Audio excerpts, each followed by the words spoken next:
હાલો મિત્રો, કેમ છો? મજામાં થશો? કેમ કે અમે આવી ગયા છીએ એક મહાદેવના દર્શન કરવા.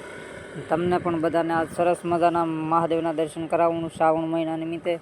એનું કારણ છે કે આજ અમે પથ્થર તોડીને અંદર મંદિર બનાવેલું છે અને તમને પણ બધાને બતાવી શકશું કે કેમ મંદિર છે. જુઓ, તમે પણ બધા દર્શન કરી શકશો. સૌ પ્રથમ તો આપણે અહીંયા હનુમાનજી મહારાજના દર્શન કરી લેવી. જુઓ તમે, હનુમાનજી મહારાજની મૂર્તિ પણ મસ્તની છે અને તમે જુઓ તો તમને પણ એમને એકવાર થાય કે દર્શન કરી લેવી. આગળ જતા આપણે રામચંદ્રજી ભગવાનના દર્શન કરવી.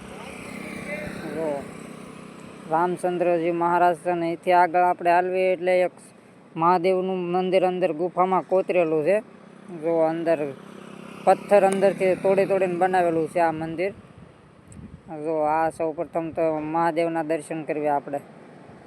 હર હર મહાદેવ, જય ભોળાનાથ. જુઓ તમે, આ દર્શન કરો મહાદેવના. ત્યાંથી આપણે આગળ આવીએ એટલે જુઓ તમને આગળ જતા અંદર પણ બતાવો. આખું મંદિર ગુફામાં જ બનાવેલું છે. આમાં આપણે પણ જો નીકળવું હોય તો બેઠા નીકળવું પડે એવડો દરવાજો છે આ મંદિરનો. અને આગળ જતા તમને જો બતાવું, આપણે પણ હાલવું હોય તો વાંકા હાલી નીકળવું પડે એવું તો મંદિરનો દરવાજો છે. સરસ મજાનું મંદિર છે. આ તમને મંદિર બતાવું. જુઓ, તમારે પણ દર્શન કરવા હોય તો આવી જાયજો અમારે આ મંદિરે. આ મંદિર સિંહોરમાં આવેલું છે. આપણે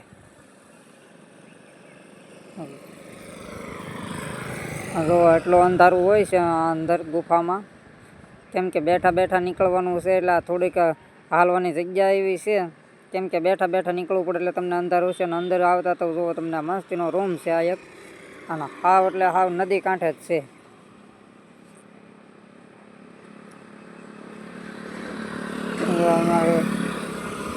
બાપાના દર્શન કરી લ્યો અને આ બહારનો નજારો તમે જુઓ એક ફેર. પડખે સાઈડમાં નદી છે, નદીની પાણી જાય અમારે. જુઓ, કૂવો પણ છે. અને આગળ આવતા તમને પણ બતાવું. આવ નદી કાંઠે મંદિર આવેલું છે આ. જે ભાઈઓના દર્શન કરવા હોય તે સિંહોરમાં આવી જાય.